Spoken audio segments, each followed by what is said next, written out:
Now, celebrating Jacksonville's bicentennial, you might not realize that many of the neighborhoods that now make up our city were once cities themselves.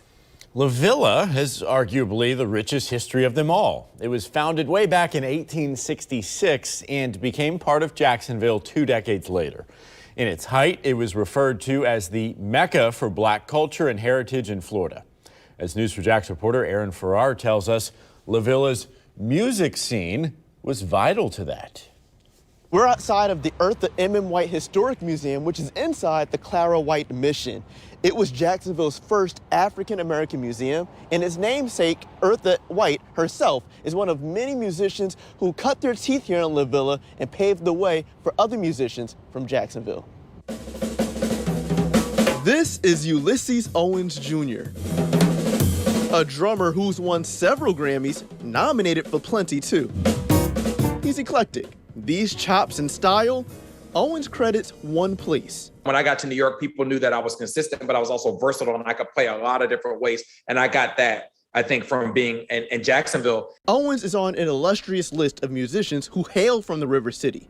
Lavilla's legacy always inspired him. The neighborhood is a strong ingredient to the rich flavor of Jacksonville's music over the last 2 centuries. Vanessa Davis, the manager of the Ritz Theater and Museum, says Lavilla was where the biggest names wanted to be. We like to think of Harlem as the Lavilla of the North because a lot of people started here, like a Billy Daniels, like a Ray Charles, like a Dizzy Gillespie. But it all started far before then. There are those like Eartha White and John Rosamond Johnson, who sang in the first black opera company in America called Oriental America in the late 1800s. Then there's Patrick Chappell, the creator of one of the first vaudeville groups based out of Jacksonville. The Rabbit's Foot Company showcased more than 75 talented artists, helping launch the careers of many. Chappell refused to perform in segregated theaters.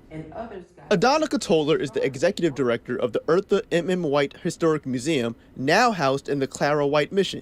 That is where Ma Rainey, who ended up becoming the mother of the blues, and Jelly Roll Morton, and others got their start working with that Rabbit's Foot organization, and they went on to be a very important part of blues and jazz in the United States. But many of those icons set the stage for Owens Jr., who's now doing the same for Jacksonville's next generation of musicians. I wanted to really just show Jacksonville that I have deeper ties, that I want to continue to bring the world to Jacksonville. Continuing a legacy for the next 200 years. Another instrumental figure to Lavilla was Billy Daniels, who was also born here.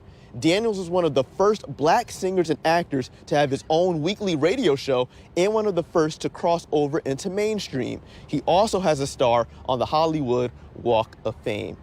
Coming up next week on The Morning Show, we'll show how another part of the city influenced music over the years and the one interesting test Elvis had to face before he could even play at one local venue. Reporting, I'm Aaron Farrar, Channel 4, the local station.